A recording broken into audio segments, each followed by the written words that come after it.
하나님의 말씀을 보시겠습니다.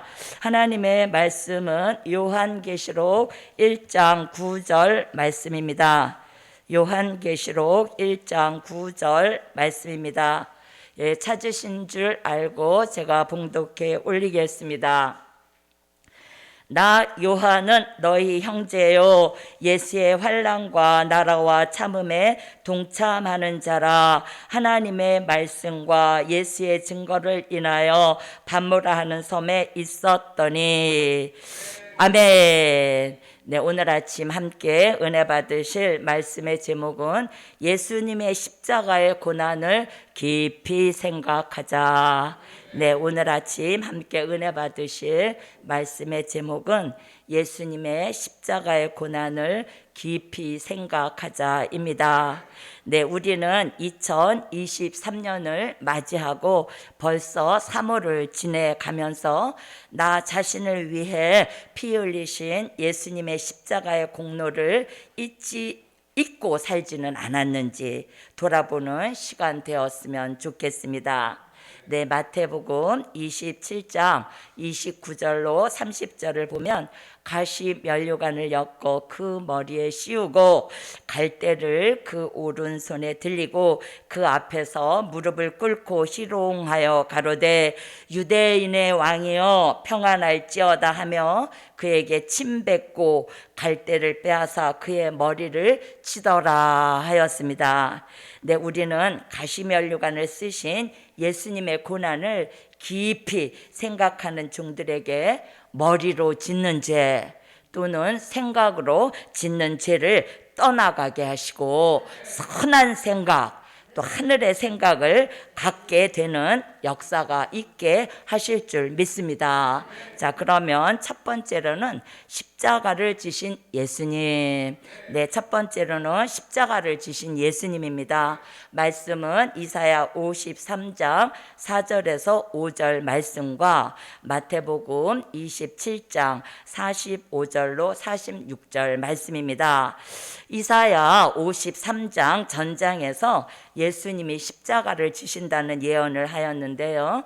특별히 4절과 5절에서 그가 찔림은 우리의 허물을 인하며 그가 상함은 우리의 죄악을 인함이라. 그가 징계를 받음으로 우리가 평화를 누리고 그가 채찍에 맞음으로 우리가 나음을 입었도다라고 말씀하신 것은 예수 그리스도의 고난은 우리에게 평안과 또 화평과 자유함과 그리고 허물과 죄에서 용서받을 수 있는 결정적인 역사입니다. 네, 가시 면류관을 예수님의 머리에 씌우고 꽉 누를 때 그 가시가 살을 파고 들어가는 아픔, 그리고 양손과 양발에는 대못이 박히는 고통도 말할 수 없는 고통이었을 텐데요. 아래부터 위로부터 아래로부터 위로 올라가면서 넓어지는 그 대못이 손과 발을 내 발에 박힐 때 점점 그 뼈와 뼈 사이를 뚫고 들어갈 때 아픔과 그 고통을 생각해 봅니다. 예, 그리고 또 십자가에 못 박히셔서 일으켜 세울 때 예수님의 몸이 박힌 못에 의지하여서 매달리는 그 고통을 받으셨던 것입니다. 예, 그뿐 아니라 로마 군병이 예수님의 옆구리를 창으로 찌를 때 물과 피를 다 쏟아내신 그 십자가. 네, 그 예수님의 고난이 우리의 허물과 죄악으로 인함이요, 우리는 십자가를 통하여 죄사함을 받고 여기까지 왔어도 또 죄를 범하고 있는 것은 아닌지요. 네, 히브리서 6장 4절로 6절에서도 또 범죄하는 것은 예수님을 2번 십자가에 못 박는 것이라고 말씀하고 있습니다. 네, 우리는 예수님의 십자가의 공로로 죄사함을 받고 여기까지 왔습니다. 예, 이제는 예수님을 십자가에 두 번 못 박는 범죄가 나오지 않아야 하겠습니다. 예, 히브리서 9장 12절로 14절에 황소의 피나 염소의 피로 우리 죄를 사함받지 못하고 보배로운 어린 양의 피로 우리를 죄에서 해방하셨다고 말씀하고 있습니다. 네, 예수님의 십자가 고통의 결과로 우리는 자유함과 평안함을 얻었습니다. 하지만 우리는 그 평안함을 얻어서 혹시 더 범죄하고 있지는 않는지 깊이 생각해 보아야 할 때인 줄 믿습니다. 네, 우리는 고난주간 부활주일이 있게 될 지금 이 시점에 예수님의 십자가를 특별히 생각하며 입으로 또 마음으로 몸으로 생활로 다시는 범죄하지 않는 삶을 살아야 하겠습니다. 예, 현장에서 가늠한 여인을 끌고 왔을 때 예수님께서는 너희 중에 죄 없는 자가 먼저 돌로 치라는 말씀 한마디에 누구도 돌로 치는 자가 없었으니 누구라도 죄로부터 자유한 사람은 없을 것입니다. 아멘. 네, 오직 자유함을 주실 수 있는 것은 예수님이 십자가 위에서 피 흘려 돌아가신 공로인 십자가뿐인 것입니다. 예, 오랫동안 예수님을 믿고 오면서 또 회개하면 죄사함을 받을 수 있다는 생각에 죄에 대한 의식과 죄에 대한 인식이 흐려지지는 않았는지요. 예, 어쩌면 그것이 죄에 대한 인식과 의식과 인식을 더 가져다 주지 않았는지 우리가 돌아보아야 하겠습니다.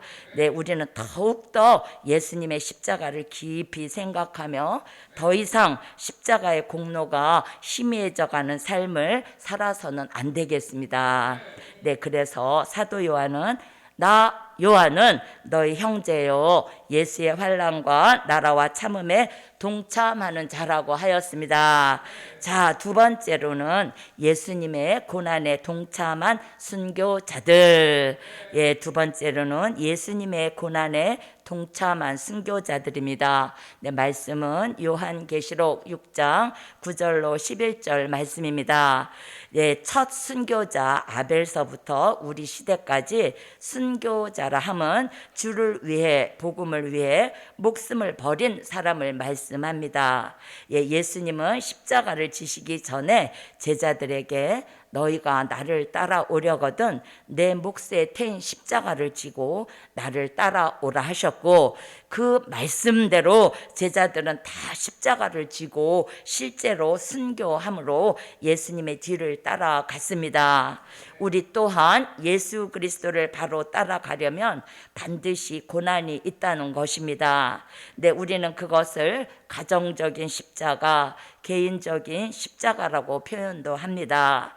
네, 순교자들은 자기의 가정이나 가족을 생각하지 않고 오직 주님만을 위해 목숨을 내어 놓았던 것입니다. 지나간 역사를 돌아볼 때 순교자는 하나님의 허락이 있어야 한다는 것입니다. 예, 앞서간 순교자들은 예수님의 고난에 참여하는 것을 영광으로 생각했으며 예수님으로 인하여 핍박받고 고난받는 것을 두려워하지 않고 오히려 즐거움으로 삼았기에 순교할 수 있었던 것입니다. 네, 히브리서 11장 35절에서는 그들이 악형을 받되 더 좋은 부활을 얻는다는 말씀은 요한계시록 20장 4절로 6절에 첫째 부활로 살아나는 것을 말씀합니다. 네, 순교자는 하나님의 입맞은 종과 함께 살아나서 주의 재림을 맞이하고 그리스도의 나라가 이루어질 때 천년왕국에 들어가 왕과 제사장으로 참여하니 순교자에게 돌아가는 축복이 크다 하겠습니다. 네, 그 축복이 순교자에 대한 최고의 대우이기도 한 것입니다. 예, 예수님의 환난에 동참한 순교자에 대한 이야기를 요한계시록 6장 9절로 11절에서 유일하게 말씀해주고 있는 것입니다. 자, 그러면 세 번째로는 예수의 환난에 동참한 사도 요한. 자, 세 번째로는 예수의 환난에 동참한 사도 요한입니다. 네, 말씀은 요한계시록 1장 9절 말씀입니다. 예, 사도 요한은 본문에서 자신은 예수님의 환난에 동참했으므로 그 나라에도 동참한다고 당당하게 고백하고 있습니다. 예, 또 그는 하나님의 말씀과 예수 그리스도 십자가 증거로 pat모섬에 와 있다고 고백합니다. 예, 그렇다면 사도 요한은 예수의 환난에 어떤 동참을 하였을까요? 예, 요한복음 19장 25절로 27절에 예수님이 보리떡 5개와 물고기 2마리를 축사하시고 5,000명이 먹고도 남은 그 12강주리가 남는 기적을 나타내실 때 많은 사람들이 모여들었습니다. 예, 그런데 막상 주님이 십자가를 지시고 돌아가신 곳에는 아무도 오지 않았고 제자들마저도 겁이 나서 멀찌감치 따라왔다고 성경은 기록하고 있습니다. 예, 십자가 밑에 따라간 사람은 2 여인과 사랑하는 제자라고 말씀해 놓고 요한복음 21장에 와서 베드로가 예수님에게 저 사랑하는 제자는 어찌 되겠습니까? 라고 물은 그 사랑하는 제자가 사도 요한을 말하는 것입니다. 예, 제자 중에 가장 연소한 것으로 알려진 사도 요한은 예수님의 마지막 날 밤 만찬석에서 너희 중에 한 사람이 나를 팔리라, 나와 함께 그릇에 손을 넣는 그가 나를 팔리라 하실 때 제자들이 심히 근심하여 여짜오되 내니까 하며 예수님을 팔 가능성을 보였지만요, 사도 요한은 니시오니까 하며 여쭈며 전혀 예수님을 팔 가능성이 없다는 것을 보여주신 말씀인 것입니다. 네, 그런 사도 요한이 예수님의 십자가 밑에까지 따라가서 예수님의 유언을 받고 예수님의 어머니 마리아를 그날부터 집에 모셨더라 하였습니다. 예, 사도 요한은 예수님의 마지막 운명하시는 것을 지켜보시면서 고통받는 예수님을 위해 아무것도 해드릴 수 없을 때 그 슬픔이 얼마나 컸겠습니까? 네, 사도 요한은 요한계시록 1장 9절에 예수님이 십자가 지신 그날 예수님의 환난에 자신이 동참했고 그 하나님의 말씀과 증거를 전하다가 pat모섬까지 오게 되었다고 말하고 있는 것입니다. 예, 그러므로 요한계시록을 깨닫고 읽고 듣고 지키는 복 있는 사람은 나 요한의 형제가 되어서 예수의 환난과 고난에 동참하라는 것입니다. 예, 동참하는 그 사람이 요한계시록 11장 15절과 같은 그 나라, 그리스도의 나라에 참여하게 된다는 것입니다. 네, 우리는 예수의 환난과 고난에 얼마나 동참하셨습니까? 예, 우리는 깊이 생각하고 자신을 돌아보아야 하겠습니다. 네, 지금 당장 백지 한 장을 주면서 예수님의 환난과 고난에 얼마나 동참하였는지 써내려 가보라고 한다면 과연 우리는 몇 가지를 쓸 수 있을까요? 예수님 하나님의 아들 독생자로 우리를 십자가의 고통과 아픔을 담당하셨는데요. 네, 우리는 과연 예수님의 이름으로 인한 고난에 얼마나 동참하였는가 하는 것입니다. 네, 사도 요한은 예수님의 고난에 동참할 때 그 아픔과 슬픔은 컸지만 pat모섬에 오신 예수님을 만남으로 엄청난 하나님의 비밀 요한계시록을 기록하는 하나님의 영광과 큰 축복을 받게 된 것입니다. 네, 우리는 예수님의 고난에 동참하기보다는 오히려 예수님의 이름으로 대접받고 사랑받고 영광을 받고 있지는 않는지 돌아볼 때가 된 줄 믿습니다.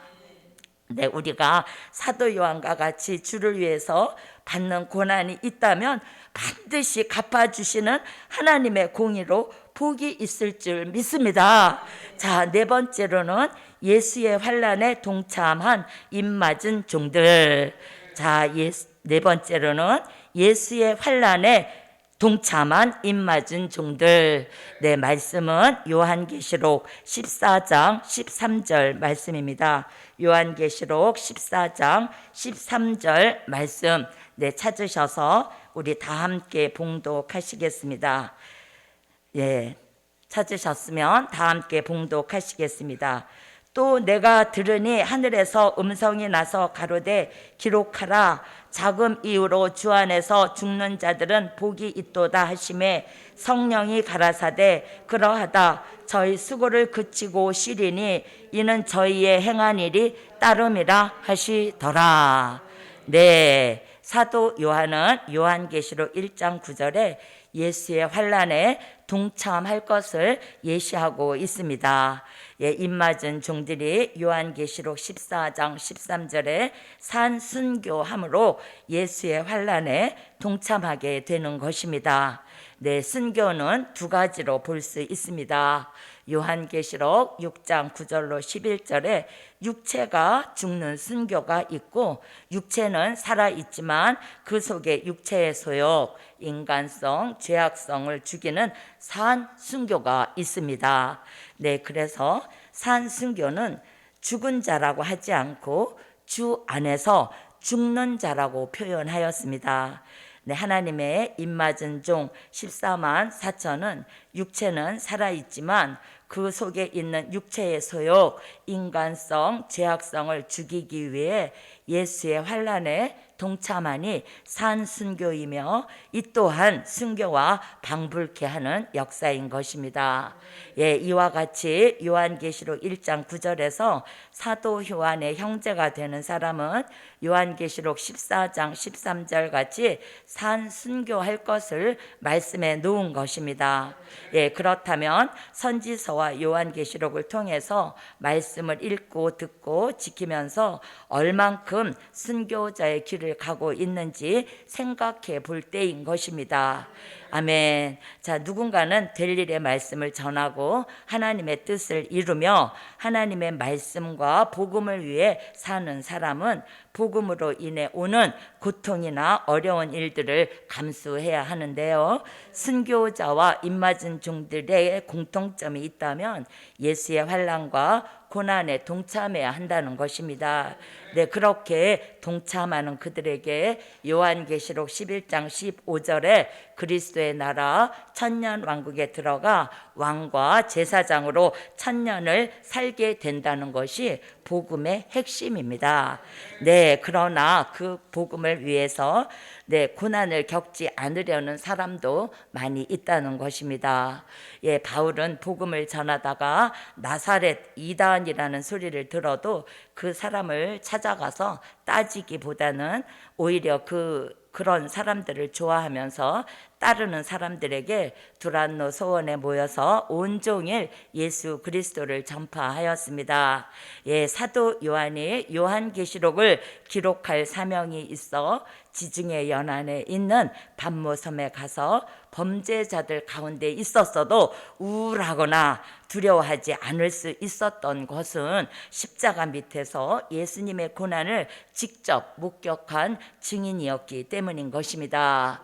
예, 주님이 십자가를 지시고 3일 만에 부활하실 때 그에게 어떤 축복이 왔습니까? 요한계시록이라는 엄청난 하나님의 비밀을 기록하는 축복을 주셨고 그리스도의 나라에 들어가서 1000년 동안 그리스도로 더불어 왕과 제사장이 되는 축복을 주셨습니다. 예, 그리고 그는 요한계시록을 마감하면서 아멘 주 예수여 오시옵소서라는 고백을 하며 요한계시록을 마감할 수 있었던 사도 요한은 얼마나 기뻤을까요? 네, 우리는 예수님의 고난에 동참함이 복이 있습니다. 아멘. 네, 선지서와 요한계시록 영원한 복음 될 일의 말씀을 하나님의 입맞은 종 14만 4천이 나오기까지 사명을 감당함에 있어 어떤 고난이라도 감당할 만한 사상을 주시는데요. 곧 백마의 사상입니다. 하나님의 입맞을 종들에게는 백마의 사상, 즉 영원한 복음에 대한 절대성이 확고해져서 무엇인가 주를 위해 마지막 복음을 위해서만 살아갈 수 있는 사상으로 우리를 주관해 주시는 것입니다. 예수님은 우리를 위해서 돌아가셨지만 우리는 주님을 위해 죽고자 하면 살게 된다고 약속하셨습니다. 우리는 하나님의 아들 독생자 예수님이 생명을 들여서 우리를 죄 가운데서 건져내신 사실을 망각해서는 안 되겠습니다.